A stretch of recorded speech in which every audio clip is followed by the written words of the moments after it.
Okay, Raj, it's also sweet name.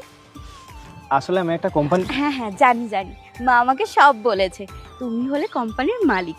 আর তাছাড়া আমার তো এরকম ছেলেই পছন্দ। আমার তোমাকে খুব পছন্দ হয়েছে। কি করছিস এটা? ছেলেটার সম্বন্ধে ভালো করে জানবি তো। শোন, বিয়েটা আমি করব, তুই করবি না। শোন, তোকে এই ব্যাপারে মাথা না ঘামালেও চলবে। তোর যদি দাঁড়িয়ে থাকতে বিরক্তকর লাগে তুই এখান থেকে চলে যেতে পারিস। আচ্ছা মিস্টার রাজ, আমরা কোথায় যাব? আসলে আমি তো এখন বেরোতে পারবো না, আমাকে একটু মালিকের সাথে বেরোতে হবে। মালিক? হ্যাঁ মালিক, আর আমাকে মালিকের সাথে একটু বেরোতে হবে। হ্যালো রাজ, আমি রেডি, চলো। তুমি? হ্যাঁ আমি। রাজ আমার গাড়ির ড্রাইভার। আমি তোমার সাথে দেখা করতে এসেছিলাম, তাই ও আমাকে নিয়ে এসেছে। কিন্তু রাজ বলল। আমাকে আর বলতে দিলেন কোথায়? আপনিই তো সব হু করে বলতে শুরু করলেন।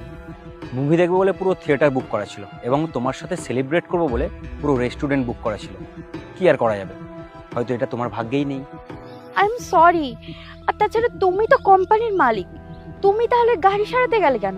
আর ওকেই বা আমার কাছে পাঠালে কেন? আমি এটাই পরীক্ষা করে দেখছিলাম, তোমার কাছে টাকার গুরুত্ব বেশি না মানুষের গুরুত্ব। না আসলে আমি বুঝতে পারিনি। যা হওয়ার তো হয়েই গেছে। আর আপনাকে আমার খুব পছন্দ হয়েছে। অ্যাটলিস্ট আপনি মানুষকে সম্মান করতে পারেন। আপনি কি আমার সাথে ডেটে যাবেন? আমি? হ্যাঁ আপনি। হ্যাঁ, যেতেই পারি। এমনিতেও তো আমি এখানে দাঁড়িয়ে থেকে ওর অনেক অসুবিধাই করছি। Thank you so much. চলুন তাহলে যাওয়া যাক। আর রাজ, তুমি চাইলে ওনার সাথে ডেটে যেতে পারো। দাও চাবিটা দাও, আমরা এখন আসি।